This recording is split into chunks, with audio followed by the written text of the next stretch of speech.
so far on the wars. Maze 2 battled through to the series semi-final. Ring-a-ding-dinger, the death knell for Stinger. Next up was Wheelie Wacko, and Suicidal Tendencies also fell. In Heat B, Pitbull was let off its leash, attacking something, then Technophobic, and even though it was rolled by Behemoth, the opponent was rumbled and tumbled and Pitbull went through. And then last week, Blade cut a dash, sliced and slashed Spike, pulped Agent Orange, booted Aggro Bottom, went through. So let's get ready for more Robot Rumbles!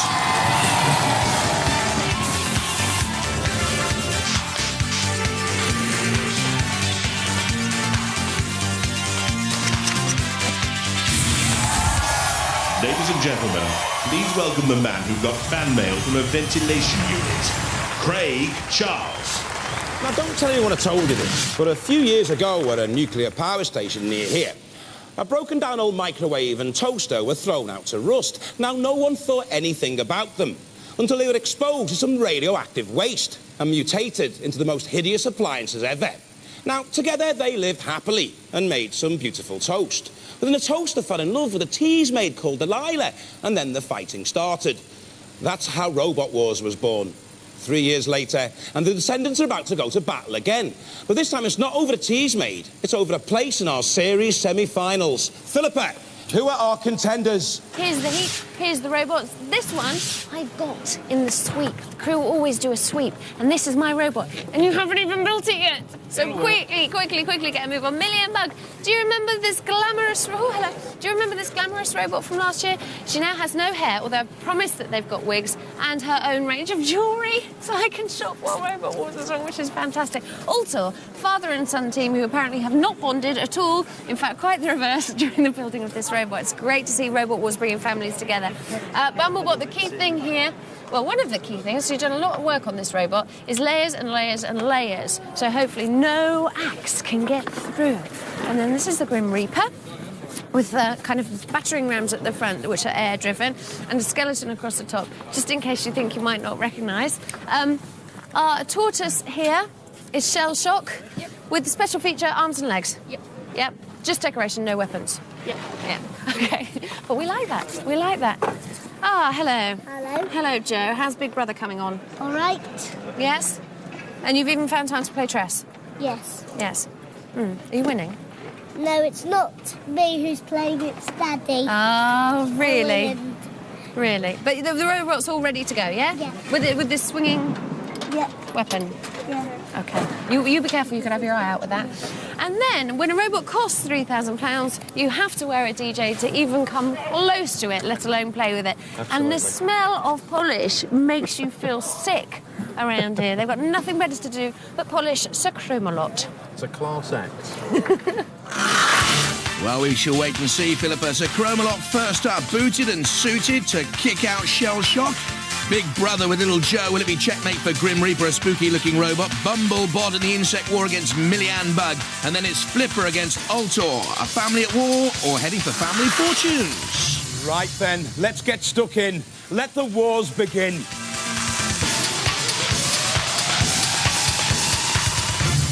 From Essex, Sir Chromalot. And what a lot to boast about. An extending sledgehammer with cobalt cone cutter, a raising body shell made from a truck alloy wheel hub, and what a bill at the end of it all. £3,000 to put together.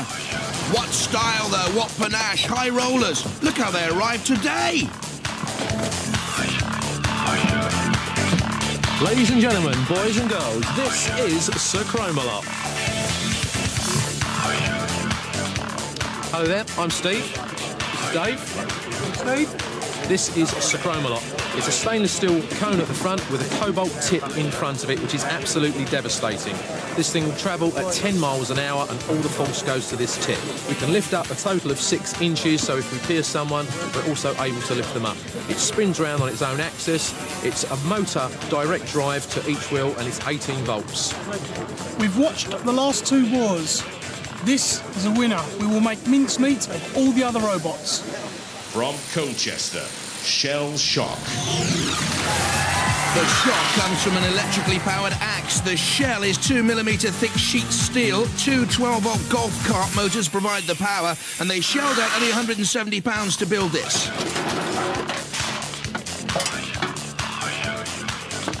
This is Team Shell Shock. Here's our creation. I'm Oliver, that's Paul, that's Richard. Our main weapon is the axe. Lethal steel killing machine. This is the cone community snail, constant companion of the Shell Shock, who is obviously based on a tortoise. Robot ears, stand by. Here we go then. Sir Chromalot, with Captain Steve Merrick in the centre, Steve Smith and Dave Whitehead, and Shell Shock 3 with Oliver Young 2 and his pupils Paul Logan and Richard Wilson. Activate. The tortoise saw the hair-raising experience offered up by that Sir Chromalot spike. Shell Shock, the snail on top, slowly, the axe crunches down. In comes the spike from Sir Chromalot, immediately penetrating the shell. Oh, look at that. Already a puncture mark.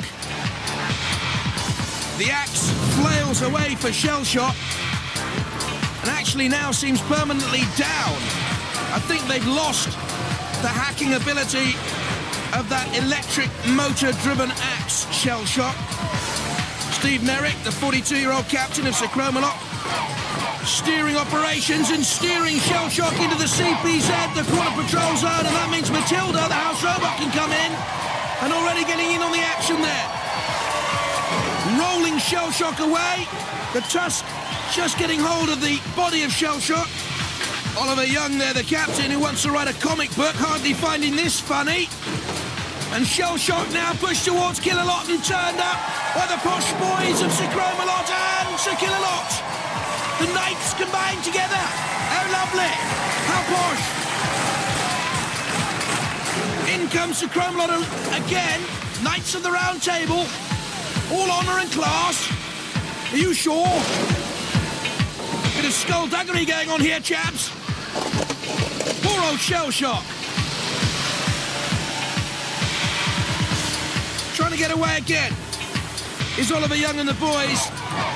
You just get the sense if Sir Chromalot can edge Shell Shock towards that pit, it could all be over. Oh, goodness me, can Shell Shock do the reverse, though, and just nudge Chromalot in there? And what's happened to Chromalot here? I think they're on fire. The boys used to kedgeree and smoked kippers and smoking themselves, but there's still movement. They're not immobilised, and Matilda shouldn't be doing that, and they know it. The house robots can't come in there. There's still life in Sir Chromalot. Oh, gad! The house robots! Goodness me! The high rollers are rolled out! But should the house robots have got involved there? Cease. Well, they're laughing in all their pain, but I think there was life in Sir Chromalot, and Killalot came in with Matilda and finally finished it off, but that's not right. This is the Matilda camera. Ooh, I'm not too sure they should have done that. We'll wait and see what happens here. Well, controversy is never very far away on Robot Wars. And although Sir Chromalot is smouldering in the pit and appeared to be immobilised, the judges think they saw some movement, and so he was unfairly pitted. They'll have to make a decision. But before they make the decision, let's look at that amazing fight. Well, immediately Chromalot on the attack and spiking Shell Shock. The sparks flying too. Always under pressure here. The tortoise-like Shell Shock, Sir Killalot flipping up into the air. Oh, a crunching slam to the arena floor. But it was Sir Chromalot pitted, not by Shell Shock, but by the house robots. Sir Killalot had the final push. In went Sir Chromalot. I don't think they should have done that. It goes to the judges, Craig, and they have their decision, look. Well, the decision is in, and I don't agree with it, but I'm not a judge. Shell Shock will be shell-shocked because they've gone for Sir Chromalot.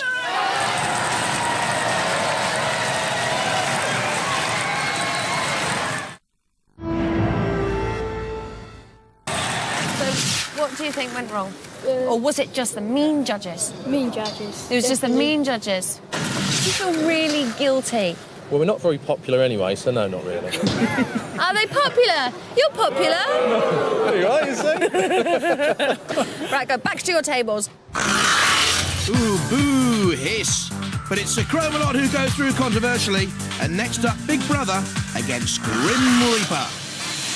From Brighton, Big Brother is watching you from behind mild steel armour, the weaponry, a steel whip with chain and wrecking ball known as a Morning Star. Wakey, wakey! This is Ian Watts and that's Wayland. And it's called Big Brother. These are the deadly spikes. And they'll spike the other robots. from Wagner Regis, Grim Reaper.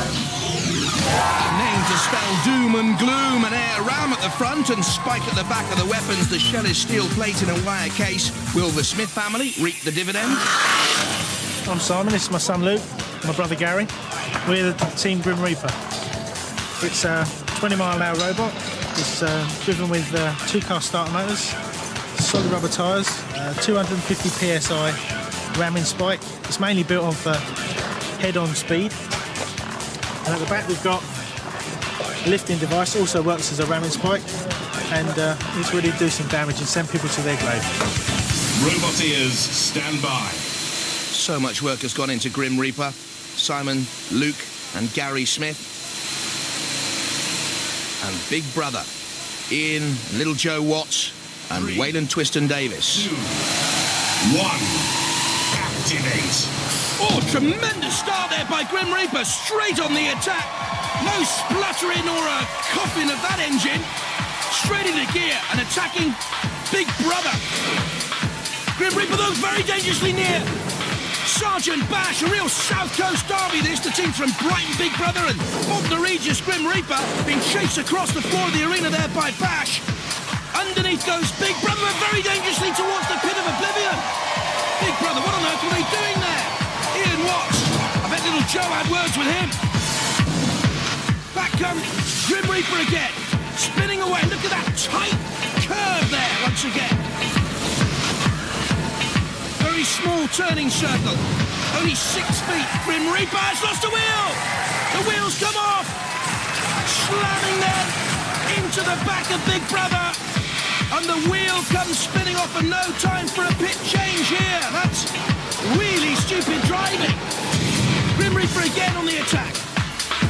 Top of the picture there you saw one of the house robots, and Kill-A-Lot you see can come out of its CP's head and attack. Oh, it's burning in there. Big Brother smoking away from the flame torches from the arena walls. Has that immobilised the engine of Big Brother? Grim Reaper being flicked up by Kill-A-Lot and turned over. Well, I'm sure that's immobilised. Who's alive? Oh, was there a little flip of the tail by Big Brother there right at the end? But it'll go to the judges. And who goes to Boot Hill? Monster Metal Mayhem at its mightiest. We have a judge's decision on damage and aggression. The winner is Big Brother! Controversy all around.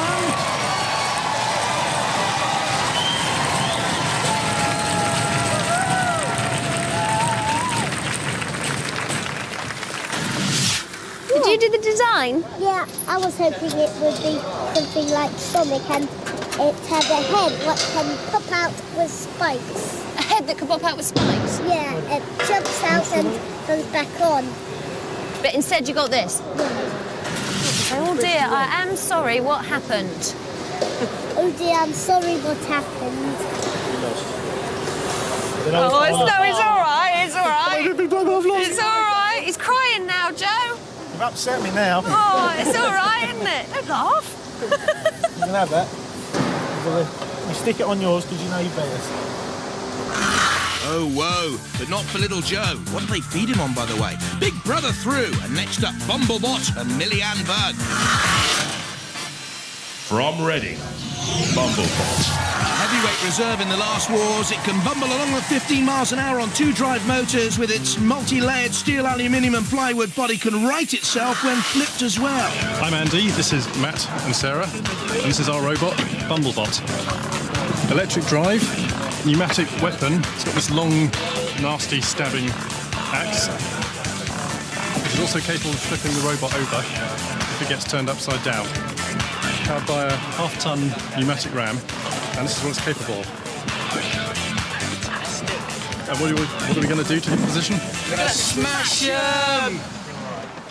From Leeds, Millie and Bud. Back again, but modified from the last war. Steel spikes, the weaponry articulated for shore ground holding. The head and body independently powered and steered. They can lose their heads and still win.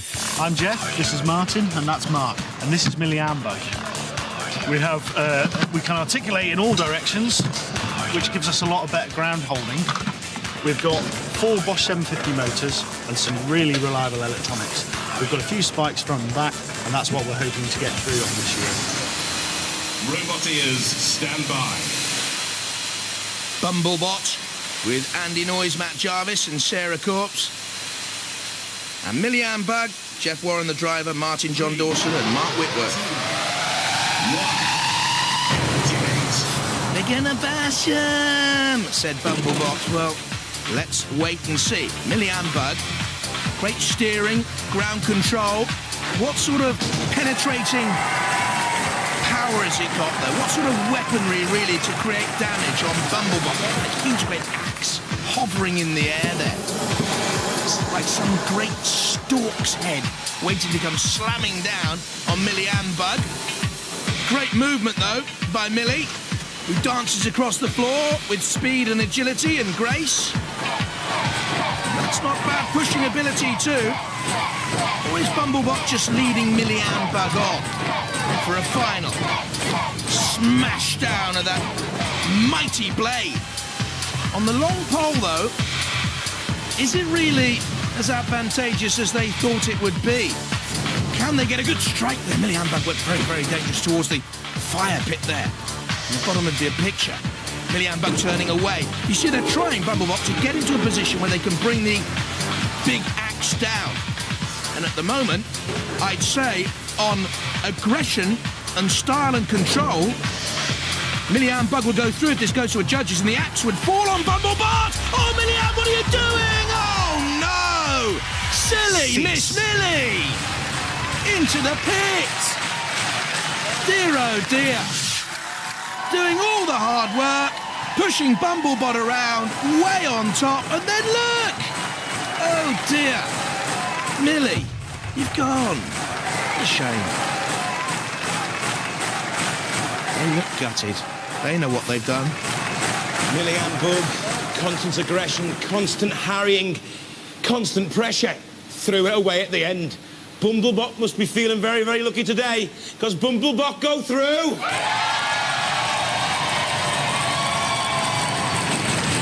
One thing to say to you lot. No! No!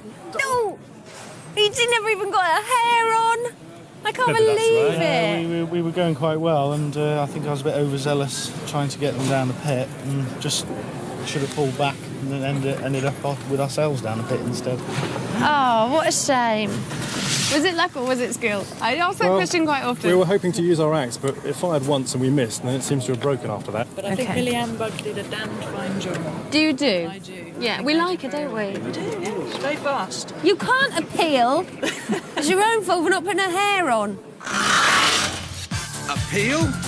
Breathalyse them. Millie Ann Bug out. Bumblebot through. Next up, Flipper and Altor. From Essex, Flipper. A family team, the Deweys have compressed air spikes to protect, attack and right the robot if it's flipped. The front raises and lowers, just like expectations, I guess. Neat and trim, this one, though. Hi, I'm Kelvin. This is Richard, and this is Josephine. This is Flipper, which has 2 electric starter motors at the rear to power it. It's got a nice axe on the front. It's got a nice spike at the top to flip it back over if it turns upside down. From Cambridgeshire, Altor. Anodised aluminium and steel gives protection. This father and son robot is powered by lawnmower motors. Plans to hack opponents with an axe and then send them to the compost heap for the rear flipper. On Altor we have 2 weapons. One is the axe for piercing the tops of the robots, and at the back we've got a rear lift to see if we can lift the robot and push it down the pit. Other ones down the pits. The robot's made with a steel bottom chassis and a glass fibre top. Robot ears, stand by. Flipper, the Dewey family, Kelvin, Josephine and Richard there on the left. And Altor from Cambridgeshire with 3, Roger and Barnaby Golder. Barnaby at the controls of Alter. He's built remote control model boats and gliders in the past. He wants to become a better mechanical engineer, steering away from Flipper. Into the flame there of Sergeant Bash, licking away. Flipper turns to find some space perhaps for a charge in on Altor. You've got that front spike, you see. If Altor can get into some sort of position to crash down with the spike on the top of Flipper. I don't think that's caused major damage, though, at all. There's the spike from the arena floor. Altor trying another slam down of the spike. With Kevin, who's built a go-kart once upon a time, loves DIY, in control. Oh! And this time, it's Altor nearly flipped into the air by the arena spike. Matilda there on the left-hand side, coming out tentatively. Altor just away from the pit. They're skirting danger there. Out comes Sergeant Bash, because was Flipper immobilised? If it is, then the house robots can come in here, and certainly they sense that they can come in for the kill on Flipper. Flipper is not moving, taking punishment from Shunt. There's Matilda, in goes the axe of Shunt. Look at the slots being carved out of the top of Flipper through that 3mm alloy folded, welded and shaped frame. Altor needs to steer away from trouble, and Matilda, there's dead metal penetrating or slicing through Flipper there. Off comes part of the shell, very, very nearly hanging on literally by a metallic sliver. And at the moment, Flipper is in rigor mortis. Oh, and Altor is turned up and over. Oh dear, what a dark way to end this. They were in control. Surely the battle is won, because Flipper was immobilised and destroyed by the house robots, but ignominious end for Altor. I'm sure they've won it. Let's hear it for Altor, the clear winner.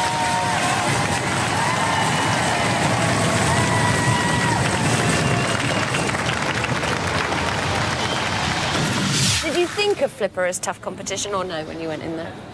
It was hard unsure. It's hard on top than we are. We're fairly confident we couldn't get through the top with our axe. You had a good old joust with Matilda, though, didn't you? Yes. Well, we thought if Why we not? can't go at one, we'll have a go at the other. Matilda was in the way. To the bait. Next time. Oh. So our 4 robots through after the judges' decisions: Big Brother and Sir Chromalot, Altor and Bumblebot. It'll be Big Brother against Sir Chromalot and Altor against Bumblebot. They're off to sew and mend. We can't take a breather, though. It's time for the second round in our Pinball Warriors Challenge. Making some much-needed repairs in the pits. So let's use this time destructively and see who can amass a high score in our Pinball Warrior tournament.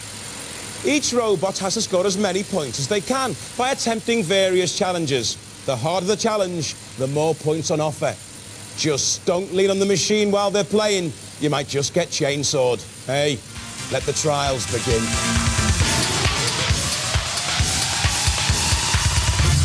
How to score points: 5 for each of those barrels down. Each target has a value, 50 there, you see. 10 points to knock into the multi-ball to release those balls. 75 points for that target. 25 points to go through those doors. You can also go up and over the ramp. That's another 20 points. Points everywhere to be gained. And let's see how the first runner in the Pinball Challenge got on. Dominator. Steady start into the barrels, tumbling there. Points picked up easily. Dodge the ramp. This is crucial. Watch that barrel run into the multi-ball and release. 5 points for every one of those balls that is then sunk into a pit. Back come the house robots to exact revenge. You've got to dodge them, don't forget, in the Pinball Challenge. And as we can see from the leaderboard, that's a very creditable 160 points for Dominator. And the next up, Crusader onto the pinball. 80 kilos in weight. The weapons, a shovel ram with stainless steel cutting blade. The team: Chris Williams, Dave O'Reilly and Harry Bahra. 3, 2, 1, activate. Well, you presume Crusader will go straight for the barrels, yeah. That's at least 25 points on the board straight away. That's a little bit of control there. Or was it dodging a flying barrel, trying to take a run up to the ramp? Not making the ramp. Those barrels already down, Crusader. He can't score again. Ooh, there's Sergeant Bash waiting. 50 points gained, though. That's a good charge onto the 50-point tyre. What's happened here, though? I think Crusaders impaled itself on the tyre. Oh, dear. That's a major shame. Deflating problems for the Crusader team. They've got to get away from that tyre. There's Sergeant Bash and Dead Metal are waiting. Does eventually get away from the tyre. No point attacking the tyre. It's done nothing to you. Oh, well done. 10 points for the release of the multi-ball. Now, for each of those balls going down into a pit, that's another 5 points gain.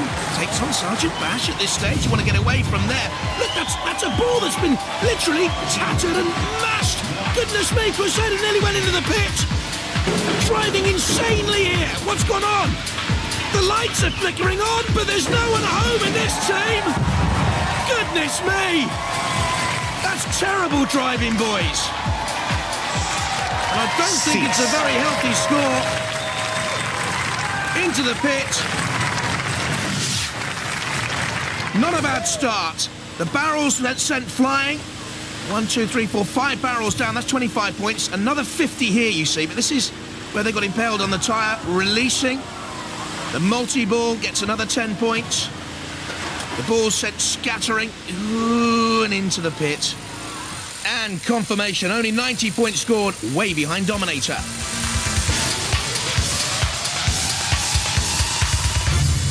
There'll be more from the Pinball Warrior tournament soon, but now it's on with the wars.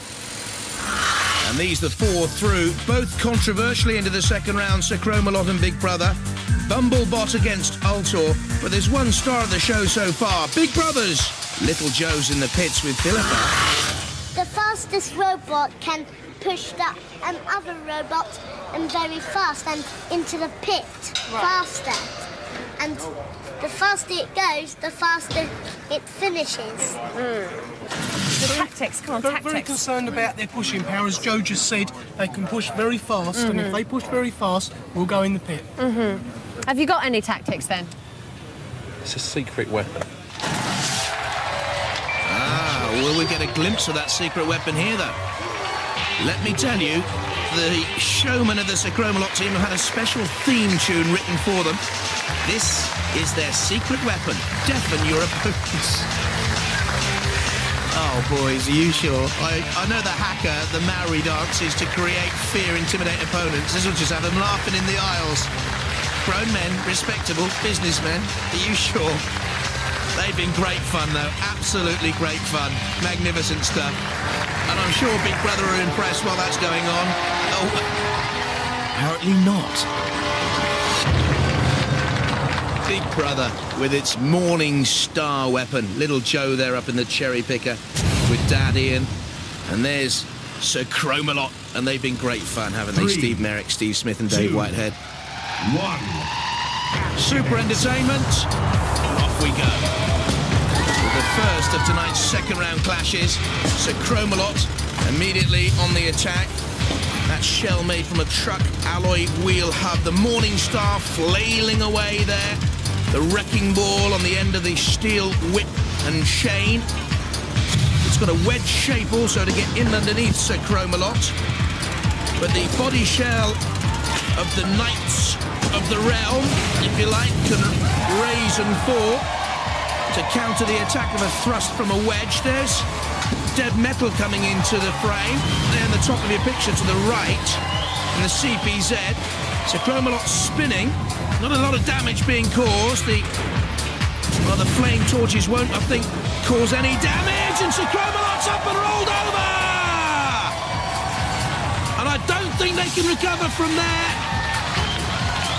In goes Big Brother. And it teeters and topples and falls.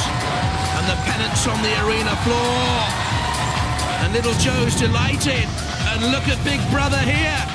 They're already celebrating victory. And Dead Metal about to come in for the kill. As Big Brother steers away. One smash from Shunt. Now, he's got to be careful here. They want a little bit of luck. They want perhaps to be turned, righted back over. But if they can grind through the base of Sir Chromalot, the house robots, it could be finished. Sir Cromalot needs Sir Lancelot and King Arthur and the rest to come in here for the rescue. Ooh, just slicing through the frame. Pit, pit, pit. I think the crowd are calling. And the main job now for Big Brother is just to steer away from all this trouble. Ah, they know where they're going. They know where they're going. Avalon, Camelot, no Sir Cromalot. Not a lot left. And in you go, into the pit. Drop a lot, and away you go.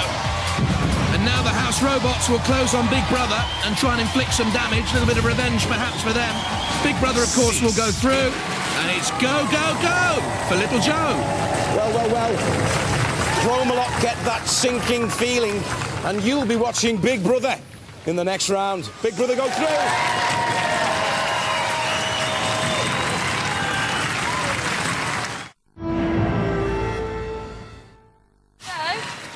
Come here.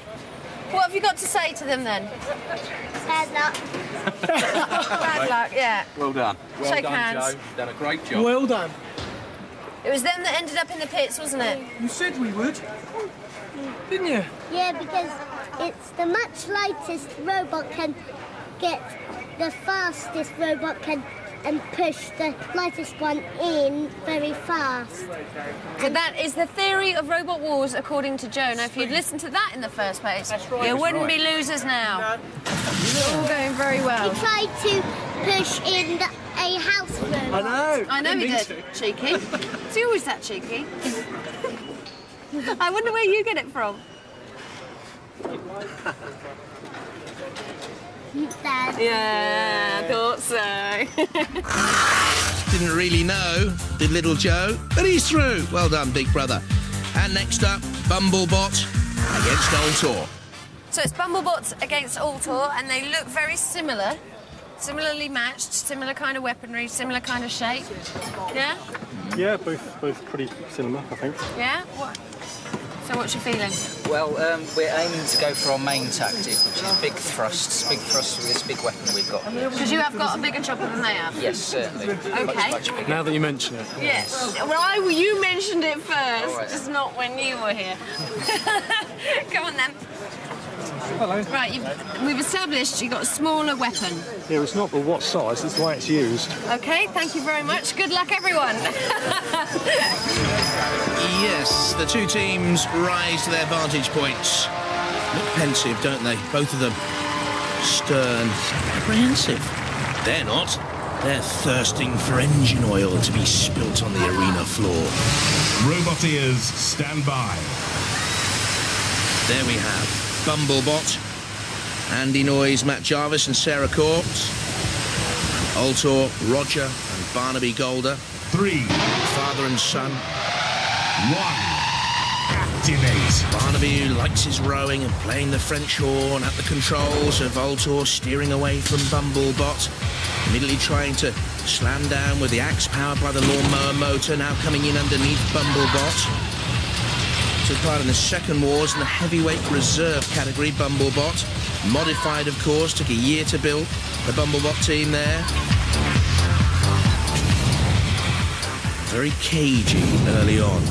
Shunt just comes out of its CPZ and goes back in again. Just feeling each other out here in the early stages of battle.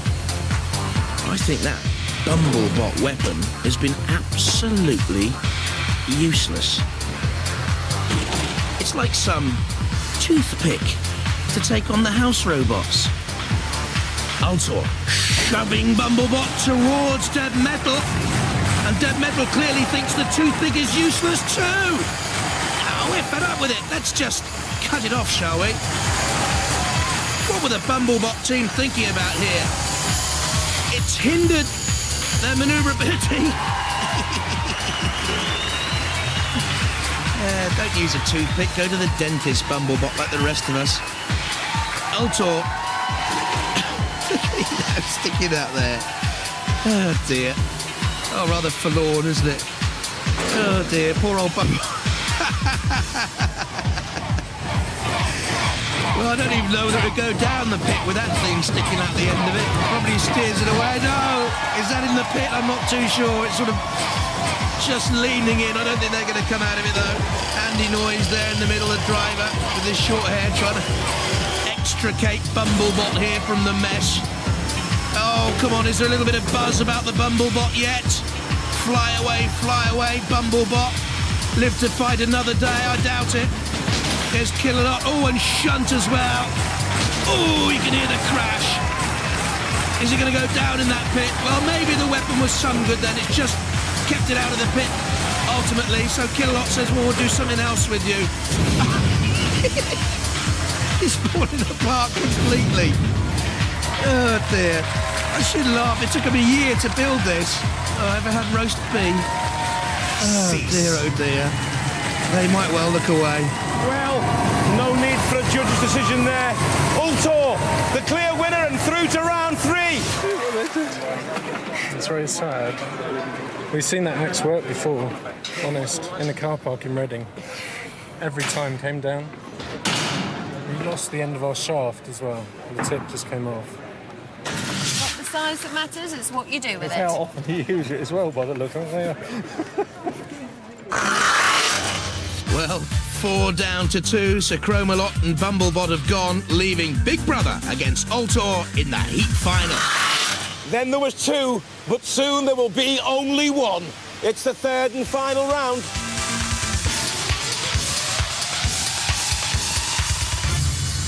You going to win again?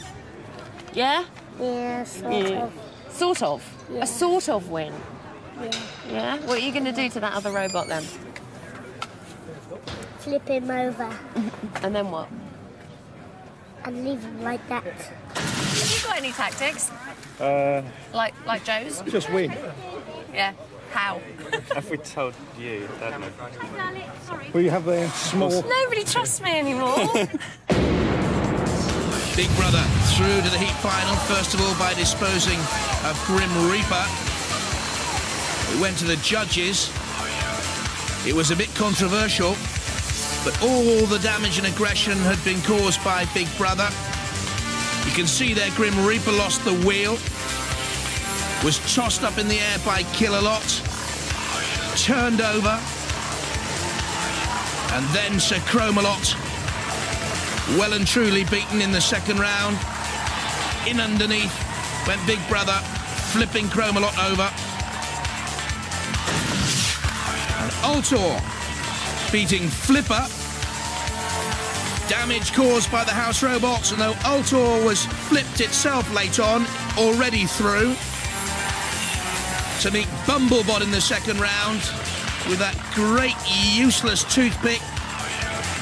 Cut off, quite rightly so, by Dead Metal. And in the end, pitted, leaving Ultor through to the heat final. Bumblebot burns.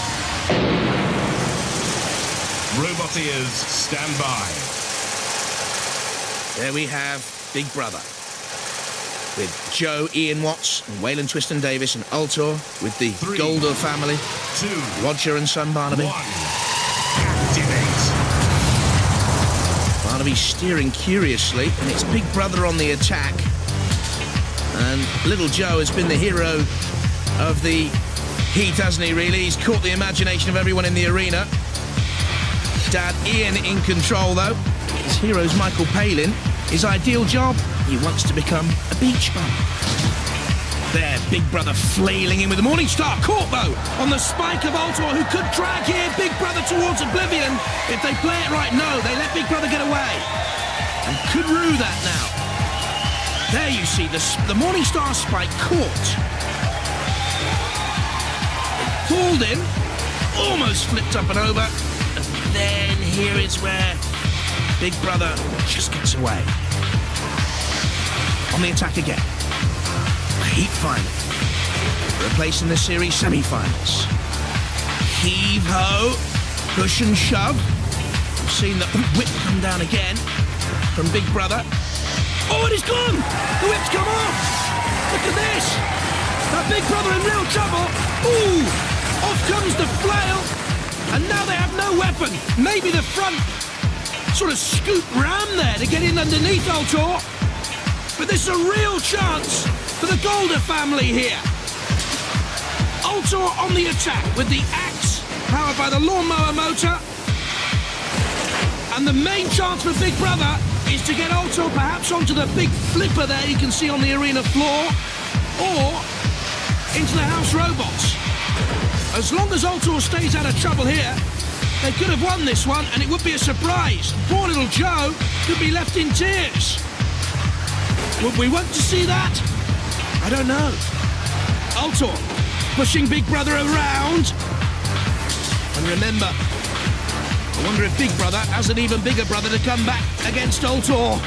Ultimately, one day, perhaps in a darkened robot wars alley.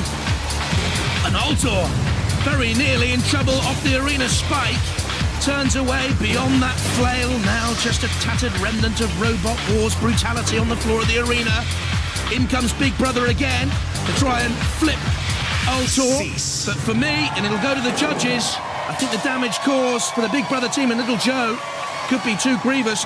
Well, both robots were still mobile at the end of that epic battle. So while we wait for the judge's decision, let's look at some of the fighting again. Well, it was all about the chain and flail, the Morning Star. Bang on Altor.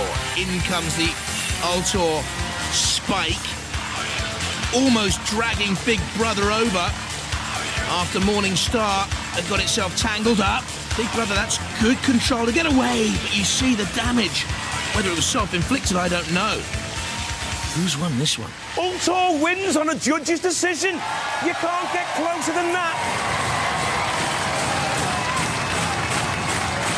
Forget about bullfighting and those brave matadors, because we always see red on Robot Wars. Bye-bye.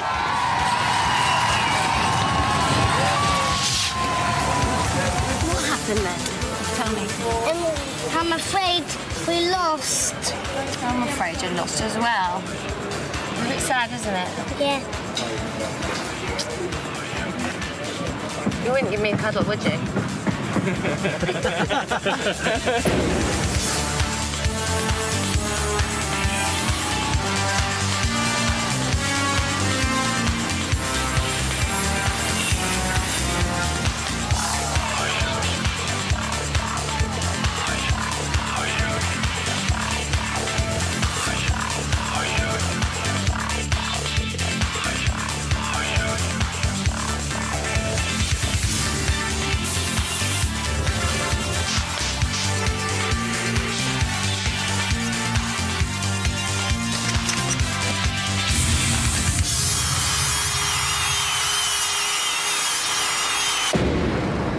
Remember me? The one you won't cuddle? Yeah. Will you cuddle me if I bring some really nice news to you or not? Yeah? Yeah. Okay. We've decided that the judge's decision was wrong, in our opinion, and we're allowing you to go through to the next round. You win. You win. I get a great big cuddle. You get a cuddle now. Is that good news or what? Yeah.